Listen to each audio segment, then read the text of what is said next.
All right, guys, welcome to episode 29. Today we're doing a Utah Jazz wrap, or season preview, I should say. What am I on about? Yeah. All right, so Right. we are obviously going to do a bit of plugging first. So, Yep. NBA Takeover, find us on Twitter. Yep. Aussies taking over the NBA, YouTube, Podcast Addict, iTunes. Like, share, subscribe. Also, we've got a brand new podcast. It's called On the King's Dime. That's the Sydney Kings unofficial weekly podcast. We'll be, doing exact same thing, checking out their season. There's a few episodes up, going over some preseason games, so check that out if you're a Sydney Kings fan. We are also going to be putting out a couple more podcasts before the season starts. One, Philly, Yep. doing a season preview of Ben Simmons and Jonah Bolden, which will be our crescendo to the upcoming NBA season. Yep. And we'll be plugging all the overs and unders for the teams, as well as training camp and any news that we get out of the NBA. Yep. So without further ado, we are going to get into the Utah Jazz. Yep. Interesting team this season, I think. I think they're in for an interesting year. They had a very, very awful start. They had a pretty bad start to last season. Rudy Gobert had a couple of pretty bad injuries, and they ended up coming pretty good and making the playoffs, which wasn't too bad. Quinn Snyder's their coach. They finished 48-34, and then they vanquished the OKC Thunder in the Western Conference first round of the finals, which was an interesting series. We'll go through a little bit of that later. And then obviously lost to the Rockets, who eventually went on to the Western Conference finals. But they started last season losing Gordon Hayward, which was a franchise player who had been with them. I think he was drafted with Utah. So that's a pretty big blow to start out a season. Yeah. Losing your franchise guy, not necessarily in an unamicable way. Like he had telegraphed he was pretty much going to go to Boston. So I don't think that Utah were banking on him staying. I think they'd offered him the deal. Or was he unrestricted? I think he was unrestricted. So I don't think they weren't planning for this to happen. I think he'd telegraphed that and they'd left. Then he'd left. So that's a bad way to sort of start your season. And their struggles at the start of the season really sort of compounded that. They obviously finished 48-34, but they went on a 31-1-5 tear at the end of the season going into that playoff series. It was really the rise of Donovan Mitchell. Yeah. And, the reinvigoration of Ricky Rubio. Yep. That put them on that path. And also Joe Ingles, the highest percentage three shooter in the NBA. I think he was sixth, but still, that's still fantastic. Top 10, yeah. So he was 10th in 3-point field goals made, and he was 5th, 44% from three. Like that's unbelievable crazy numbers, man. It's fantastic numbers for him. But the other big thing was him running pick and roll with Rudy Gobert as well. Yeah. That sort of he took a lot of the workload off of Ricky Rubio's shoulders and Donovan Mitchell's shoulders. And that was a really big sort of spark to ignite them sort of down, go on that 31-5 tear. They almost had three ball handlers in the team and, really not knowing which way to look at. You've got Mitchell, who is one of the most effective drivers to the rim in the NBA, it turned out to be towards the end of last season. Ricky Rubio, who was spot-up shooting very, very well and facilitating well, and then Joe Ingles running pick and roll with Rudy Gobert and shooting 44% from the free ball. It's crazy how effective that was against all teams. Yeah. All three of those options are all different kinds of options as well. Yeah. They're not the same player coming in and replacing another player. Each of those three players give you a new wrinkle in your offense. Like Ricky Rubio, he shot quite well in the season, like better, I think, than he has shot in the last few seasons. But at the same time, the weapons around him, he was able to facilitate the ball so much better. Yeah. And then with Donovan Mitchell, his ability to get to the rim obviously brought a new dimension to the attack. And then Joe Ingles, unassuming but fundamentally sound, running solid pick and roll. All three different aspects made for some, pretty frustrating defenses to try and defend these guys, because they just had so many different wrinkles, such a blender of options that I think that was the way down the stretch of that season that they really sort of tore teams apart, ground them down. Some teams were coming to the end of the season. They were picking up wins left, right, and center. So, but obviously they had a couple of trades down the end of that season as well, to that kind of refreshed their roster to George. They got rid of George Hill and Rodney Hood for Jay Crowder, which was a fantastic trade. Crowder was good. Trade. And that kind of, I think, rebalanced out their roster. It allowed Joe Ingles to go back to playing power forward predominantly. Before that, he was sort of switching between small forward and power forward as the mainstay, but it also allowed Crowder to come in and solidly put down some roots at that small forward spot and have Joe Ingles play power forward, but them to switch and mix and match, and both of them can knock down a three and are quite solid on the ball and all-round scorers, which really balanced out their roster. It was great.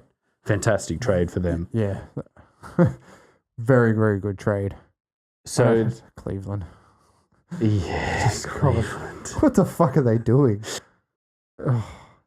But I'm kind of glad all of that season played out like that, and then LeBron obviously leaving to go to the Lakers. I think Cleveland as a franchise, like we've talked about this before. Yeah. I think Cleveland as a franchise. What? You just shake your head. I don't think there was anything else they could do. It was just that situation had backed itself so far into a corner that the only way was to knock down the walls and rebuild the entire thing again, I think, for Cleveland and as well as for LeBron James. But Utah, they started the season 19-28. I tried to look up why their season was so bad. And obviously, Rudy coming back from injury ended up winning Defensive Player of the Year. So obviously, it showed that Rudy Gobert was a massive part of their defensive scheme. Derek Favors was obviously still sort of bedding in. He took a really big step down the end of the season, and Royce O'Neal, their other rookie, stepped up, and he had a pretty good season down the end of that season. It was just sort of some teething problems that they were going through. And, of course, Donovan Mitchell, having guys like that on their roster. I think Royce O'Neal's in his second season, actually. But having these guys that were hungry to step in and do the work was what saved them from being, maybe 10-30. Yeah. Or really, really being kicked in the guts and not being able to come back from it. When you've got a rookie who's knocking down 25 points plus a game and facilitating quite well on most nights, you're doing well. And really that was the rise of teams like Philly this year, and the rise of Utah is the rookie who and Boston with Tatum. Yeah. Is the rise of the rookie who really adds depth beyond what you expected out of them. Yeah. And Mitchell, what was Mitchell? 11th pick? 13th. 13th pick. You're expecting something, but not what he delivered. Yeah, it was out of this world. And in a season where Ben Simmons starts the year before, he wins Rookie of the Year by a country mile. Yeah, if he has that same season, he wins Rookie of the Year by a country mile. Mitchell, I think he was drafted 13th in a draft that had Tatum, Lonzo, Fultz, a good, solid draft aspect, but we didn't think he would. Laurie Markkanen, I think, as well. Yeah. Markkanen, sorry. Jonathan Isaac, Dennis Smith Jr., Malik Monk, Bam Adebayo was in that draft. For him to fall to 13th, there's no predicting something like that, or him coming out of nowhere to have the year that he had, because he was legitimately, I think he could be upset with losing that Rookie of the Year. Yeah. And I mean, Ben Simmons didn't play a game the year before. Well, if you're Ben Simmons, I think you're also unhappy if you don't get Rookie of the Year at the same time, if you know what I mean. Yeah. It was kind of a victim of circumstance type thing where both of them would have been upset if either of them had a lost out. Yeah. Which says a lot about both of their developments in general. And I think it says a lot about how ready some of these guys are coming through their college system into the NBA, ready to make an impact. And it does mean that if there's an opening, you need to be ready as a player to make an impact on these teams, and they'll give you a platform to really make your mark. Yeah. Because you're right, Tatum did have a great year. I mean, even Fultz, when you look at Fultz, and we'll go in depth on the Philly episode, but even Fultz played 18 games, got more triple doubles than Tatum and Ball, and looked solid too. And Mitchell combined. Until everyone kind of lost their mind about the fact that he didn't have a shot. And then the fact he lost his shot and has found it again. It became like a trope, you know? Yeah. Like, who was really sitting there going, this guy's only 19, like, let's write him off completely? Yeah. Like, who was really sitting there saying, like, not done, doesn't have a shot, that's unworkable, like, may as well just jettison him from the NBA. Like, you're done. Like, who cares? Like, these guys are young, they're still developing. Just because Donovan Mitchell has a fantastic year and shows that he's ready, it doesn't mean that we've got to, really focus on him as that's the benchmark. You've got to be this good to be NBA ready. Like, everyone develops at their different rate, but this, like, for how spectacular Mitchell had and the way he fit their team. I don't think Snyder really maybe knew that was there. It was something they kind of integrated into their system, and it just fit absolutely perfectly. Because he doesn't always need the ball. He's a dangerous slasher. I mean, he's got almost a similar game to Exum. Yeah. So even that as an off guard is a great mirror. Like, that's a great spot to have two mirror players as opposed to players that are two different players. It's a good spot to switch in Donovan Mitchell to take those extra minutes. Obviously, he missed a lot of the season. They're getting the same type of a player. They're not getting a Ricky Rubio who, I don't attack the basket. I facilitate from the off guard position. Like, they were getting another type of excellent player that's really good at attacking the rim. That's why I think this year it's going to be important for Exum because they haven't gone a whole season switching up their attack. He's going to get minutes and he's going to come in and do the same sorts of things that Donovan Mitchell does. He's almost going to train in behind him and be able to sort of use that pedestal to change, or not change the way he plays, but sort of treadmill his game and get back into the groove, because he's going to come in for Donovan Mitchell and have that role of attacking the basket. Obviously, he can do other things. But I think that's going to be important for Exum's development this year. So the other things were Favors obviously taking a big step up sort of down the end of that season. Worked. I mentioned that. And then their defense, they never really lost their defense. They finished second. I think they had an equal rating to Spurs in opposition points per game, second. But their defense is just out of this world. They're solid. They're long. Obviously, Rudy Gobert winning Defensive Player of the Year. He had an absolutely monster season. I think as a rim protector, he's obviously the best in the league.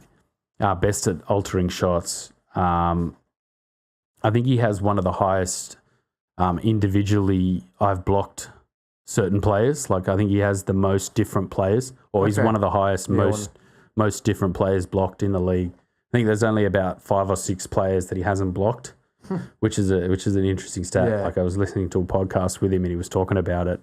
And he said, even in the podcast, he said, I'll go back and look at the film and make sure I've like ticked off some of those guys, which was interesting. The only thing is he, as a perimeter defender, took a really big step up from the year before. Like the year before, he got lit up by a few guards, and he's obviously gone back to work on that aspect of his game. So that's part of his game that that did take a step forward, which was important for the Jazz. And that, I think, is going to be another important piece this season, because teams are going to go out, like, there's barely any chinks in their armor. Yeah. They're going to have to bring Rudy Gobert out of the paint, basically, because he's just such a monster of a defender. If they're going to have any chance of scoring around him. Yeah, so I think they're going to have a really, really good year. Not just the defense. I think as their offense sort of ramps up a lot better and they bed in, Grayson Allen can shoot, is solid attacking player. Defensively not too good. Bit undersized. No, he's 6'5", but defensively he doesn't play to his size and athletically, according to some of the draft reports out of college. But he's in the perfect scheme that it doesn't, you can kind of hide a player like that if you've got 3 or 4 really good defenders. You can hide a guy up at the perimeter or let him just stay out or not have him put his body in front of people. You just get your hands in at the elbow and we'll do the rest type of thing if people are going to beat you off the dribble. So their offense is essentially a blender offense. A lot of pick and rolls. They have the highest pick and roll usage in the league. So vortexes of pick and roll coming at you. People are sort of comparing it to the Houston pick and roll with Harden, but I think it's a lot different. They space the floor a lot differently and they run more conventional schemes. So a lot of screening, a lot of spacing that isn't just getting out to the 3-point line. It's spacing in the lane and sort of outside the paint as well, which it's great scheme defense if you can make that work. You have to have a high-level defense to make something like that work, high-level offense to make something like that work, and you have to have a high-level defense to be able to defend a scheme like that, which will be important this season because it's not necessarily conducive to a rolling type of offense that Houston had. Houston were running points up on teams, so it didn't really matter if the defense faltered a little bit. They were a very offensive-based team. Yeah. Whereas Utah have the grindy style where if things stick to their own pace and stick to their own rhythm, they're going to have to beat teams like that, which worked well for the back end of their season last season. Hopefully that rolls into the next season, but it's not necessarily conducive to that rolling style to get a lot of wins. But I think it works really well because they tire our defenses. It's long shot clock, it's high usage, it's high pick and roll usage, and it's running people through screens, and no one wants to every night run through Rudy Gobert screens, Joe Ingles screens, run into Derek Favors and Royce O'Neal all night. So I think a lot of teams are going to struggle to play in Utah, and they can really make their home court a fortress.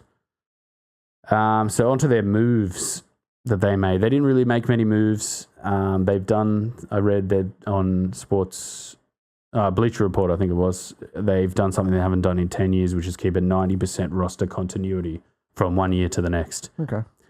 So they've only drafted Grayson Allen at 21. I think he's going to fit their system pretty good because he doesn't necessarily have to have the ball in his hands. No, he'll be good injury cover as well if any of them do. Rubio's and Exum are a little bit prone to injury, so he'll be good injury cover for both of them. I think it's a good pick. I think if DiVincenzo had have fallen to 21, he might have been another one that they could have taken. It was basically a 6'5" guard that didn't need the ball in his hand to create a shot. And he's pretty good at knocking down shots. He's 6'5" with a 6'8" wingspan. So that'll also fit the Jazz too, where you're not necessarily getting your body in the way. It's just getting your hands in the passing lanes and stuff like that. I think he's in the perfect system too, that any of his deficiencies aren't going to be amplified by the fact that he's a rookie. You know, like a Phoenix or a Sacramento where you've got to do everything and make everything work and really stand out. I think he's in a franchise that's well-balanced, on a roster that's well-balanced as well. So he can catch and shoot, which is important, and he can catch and shoot. He can dribble and shoot off a screen, which is important because they set the most screens in the league. Yep. He was more accurate when he was guarded, 46.3% compared to when open. That's an interesting stat. Strange, yeah. So he can knock down a shot from anywhere. I guess college hoops is a little bit different. To NBA hoops. He's an explosive athlete. and he can score off dribble handoffs, which is another thing that, you know, if you've got Rudy Gobert in your team, you're gonna get a lot of dribble handoff opportunities because he sets good screens. But yeah, his defense, you know, on the Jazz, it's not going to matter too much. You know, no, he'll get definitely hidden by, you know, Exum, Favors, Crowder, Gobert, O'Neal. Like, he'll be able to guard the perimeter more so than coming in effectively and rim protecting. And he's not required to do that when you have the best defensive rim protector in the league. Yeah. Although we have to see what Mo Bamba's going to be like this year. That dude is a freak. 7'10" wingspan. Yeah. With Rudy Gobert at a 7'9", so he's only slightly smaller. I think Mo Bamba was the largest ever recorded. In a combine. It's crazy stuff. It is. So Grayson Allen's got to get a lot of opportunity on the wing, I think, off dribble handoffs from Gobert to shoot. It's whether he wants to take those opportunities and knock down shots. I think that's where he's going to develop this season because his defense is not going to really matter. I think he's going to get a good safety net in behind him. Yeah. I mean, obviously he's going to have to work on his defense, and he has the wingspan to do it at 6'8". But I don't think, he's going to get that safety net of the rest of the Jazz defense, which was an important part of their identity last season, was their defense. So he's in the right environment to develop, I think, because the Jazz have some good coaches there to let him do it. So their signings, they didn't really sign anyone. They re-signed Favors, which was big, like a 1 year, $16 million deal. That was pretty massive because he had such a good year. He's great backup to Gobert. Obviously, he's not as good as Gobert, but he's just a great versatile backup option, and he can stand in and play as a starter as well. Raul Neto, another guard at 2 years, 4.4, and then Exum. This was a great deal for Exum. I think it was a point of confidence to know that he fits in well in the Utah system, and they see that through all the injury he's had, and through just glimpses of brilliance. I think guarding Harden in the finals before he got injured. Yeah. Harden was, I think, shooting at about 70% or higher, and then went one from about 12 when Exum was guarding him. So defensive capabilities, really long and lean, driving machine. Yeah. And he's got those long legs. He's got those odd dimensions where he's got the long legs, shorter torso, but long arms. Yeah, if he can get his handles up a bit, I think that he becomes that versatile 2-1 or 3. You can play the 1-3 quite effectively and be a backup for Rubio and have that kind of mirror image on court the same time as a Donovan Mitchell, or comes in for Donovan Mitchell. Those three at the 1-2-3 are fantastic. Well, they've just got such a wealth of options. Yeah. And versatility and balance. They've got Rubio, who obviously can run conventional point. Donovan Mitchell, who's a great slashing scorer. Dante Exum, who's also a pretty good slashing scorer, can defend, also some promise defensively. Neto, who can run back up to Rubio. And then Grayson Allen, at a pinch, can run, an offense. He's shown in college he can run offense. Did you see the Rico Hines vision of Exum playing with Simmons and... I saw some of that. Yeah, he looked good. Knocking down threes as well, which is great to see. And that's the other part where his outside shot isn't there yet. It has been in the past, though. It's just kind of one of those things. If you're unable to get on the court and actually practice in a live setting, you're going to go backwards. But he got picked out of a 4-game under 21s or under 19s FIBA World Cup for Australia with no college experience, and people forget he's been in the NBA for 4 years. He's 22. So you're not going to get anyone quite like that. He's just got to stay healthy. Yeah, that's he's a pure scorer in every sense of the word, and a great defender. And he will be fighting Delhi for that number 1 position, or number 2 and 3 with Paddy and things. He's if he stays healthy this year up to the FIBA World Cup, the USA are going to get a run for their money with the depth in the Australian squad. Yeah, and the versatility, like the same as the Utah Jazz roster. Australia's got good versatility in their guards as well. Yeah. Like Paddy Mills can run a point and knock down shots, plays that off guard as well as the one on the ball. Dellavedova, versatile, good hustle, good defense. Dante Exum, look, I don't think his ball handling is going to improve that much.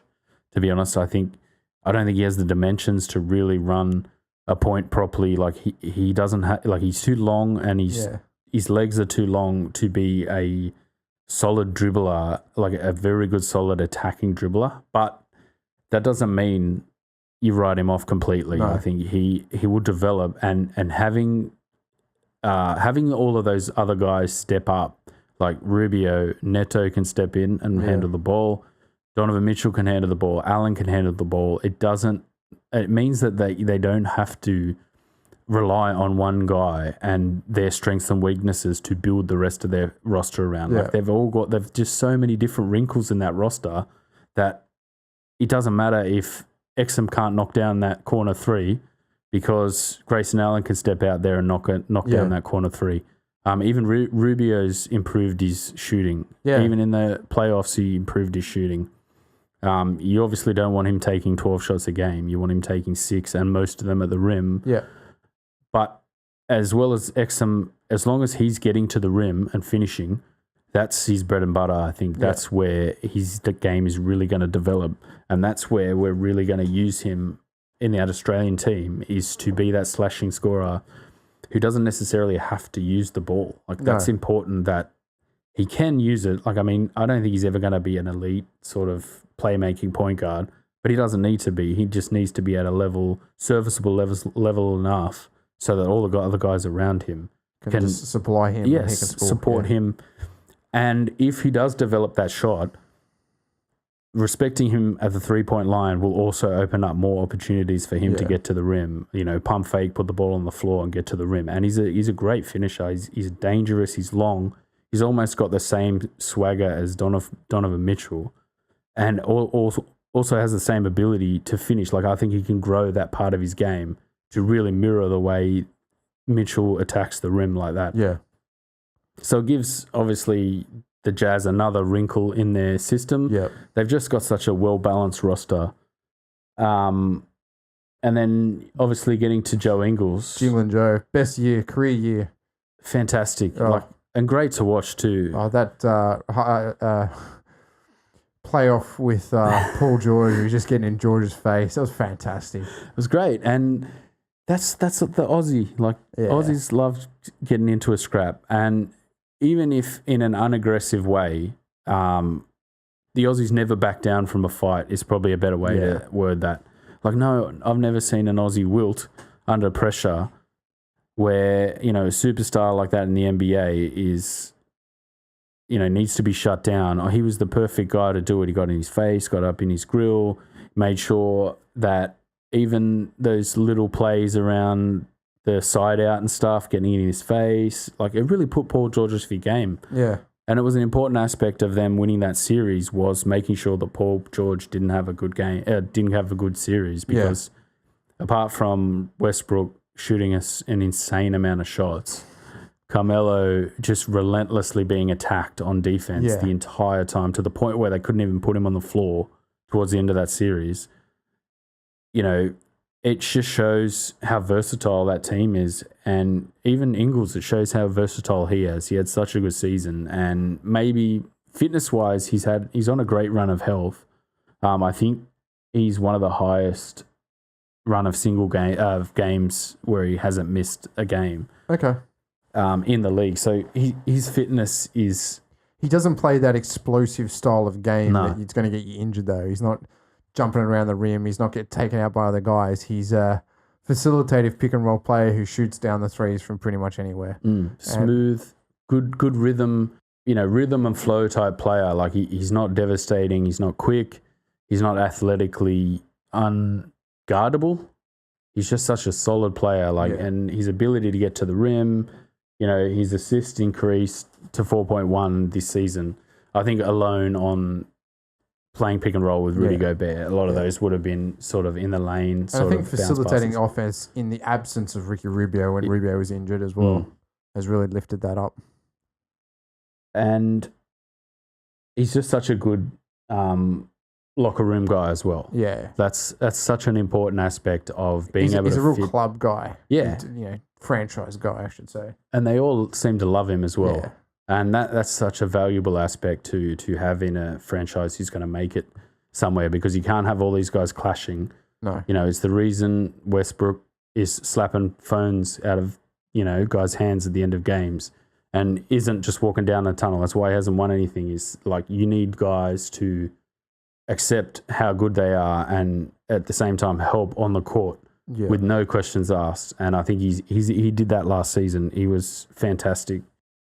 He's still got a pretty high turnover rate too. I think usage-wise, that's one thing he's going to have to clean up a little bit. I think the Jazz are a long shot clock team too, so they use all the time on the shot clock, which means higher turnover rates. So if you're in possession of the ball for longer, obviously you're going to turn it over at a higher rate. Yeah. All of his fitness markers were raising, all of his stats going up. So another big year, I think, this season for Ingles. I think he had the record, was it 203 for a franchise record for the Jazz? 3 points. And if he was Steph Curry, he'd have an all threes compilation on YouTube, but he doesn't, which sucks. Yeah, I think he should. Somebody should dig out the footage, and just pound it into 10 minutes worth of Jay Ingles. Well, you can find all Curry's 403 three-pointers from that season he broke the record. Yeah. But you can't get all 204 Joe Ingles three-pointers. Come on, Mormons. Put together at least. Somebody put together that. Shout out. But the other part, that we touched on before was his ability to run pick and roll, which was a string for the Utah Bow that gave them yet again another wrinkle for them to balance out their roster, which I think they've probably got the most versatile roster and the deepest, most versatile roster in the league. Yeah. Just because of how many different types of players and the amount of combinations they've got to throw at a team. Yeah. I think, they're going to be under the radar as one of the better teams this season if they stay healthy. If they stay healthy, they're definitely a playoff contender and a conference contender. Yeah, so we'll go through the predictions and that, and the over and unders, and we'll speak a bit more about how Utah can go this season in that podcast. But I think that's about it, really, about them. I think they're going to be a dark horse, to be honest. Yeah. I think if they have any kind of season like Houston did last season, where they've got everything to play for, everything to prove, such a balance in their roster, such a wealth of different options. If it all clicks for them, I can see them having an absolutely monster season. Because out of all of the Western Conference franchises, they've got the most to play for. Yeah. I think Houston's going to wind it down a little bit. The Warriors are happy between 50 and 60 wins and playing anyone. All of those franchises last year finished on the same amount of wins. I think there were 7 of them. Yeah. So that shows you that there's going to be a logjam this season. Plus, you throw the Lakers into it. Yep. A couple of teams like Minnesota and Portland who look like they might fall out of the mix. Yeah. So I think there's another chance for the Jazz to finish quite high and get home court again next year. Especially when you sign players like Nick Stauskas. Who was that? Portland, yeah. Well, they got Seth Curry. Yeah. Lillard and CJ and He's just they're like the Washington Wizards of the West. Yeah, that's pretty good. That's pretty good. We'll bring you more on that sort of stuff when we do that podcast. It'll probably be a 2-parter. We'll probably do the Aussie stuff first and then go through the rest of the teams. Yep. Go pretty in depth on that and do some predictions and put that up on Facebook so you can see that. But apart from that, I think that's about it. So it's a wrap. Exum, health, number 1. Ingles, improve somehow if you Ingles, can. Greg Ingles. Ingles, fuck. 2 hours. Exum health, easing back in, running that drive and score. Defense, very important. He keeps up that defense. Then Joe Ingles knocking down those threes, facilitating, finishing at the rim. And I think, that's about they're going to be a very good team to watch next year. I think so too. Yeah. I think I'm going to watch a lot more. After watching those 2 finals series. Yeah, they were good. That was great basketball to watch too, even though ultimately they kind of fell in a hole against Houston, and that was due to injuries. Mitchell, Exum, Rubio. They didn't have Rubio for that series. They fell apart a little bit, but I think this season they've got a bit more of a stronger core of guys. They're a bit more experienced, so hopefully they play together. If they can get to that finals, I'm not gonna throw out my prediction yet, but they could go all the way. We'll see. Which would be fucking phenomenal for another Aussie if they were to somehow sneak their way through to the finals. Yes, it's good. We have a balance of West and East potentials, which is we could see 2 Aussies in the final. Yeah, on both sides. Yeah, and that's about it. So if you've gotten this far, like, share, and subscribe. Bless you, and. Yeah, give us feedback. We want feedback. So tell us what you want to hear about the Aussies. Tell us if this is informative and, you're into it. We just want to hear any kind of feedback is all, That's about it. Tell us what you like and what you don't like. Yeah. And, I think that's about it. You're almost finishing your studio, and we'll try and bring some live streaming a little bit this season. And then, hopefully keep growing this and keep getting people to like. Yeah. So share it with your friends. If you are a fan of the Sydney Kings on the King's Dime, like us, follow us, share. Oz NBA Takeover, Twitter, tweet us. That's always a good thing. And we shall see you with Philly very soon. Philly will be up next. All right. Peace. See ya.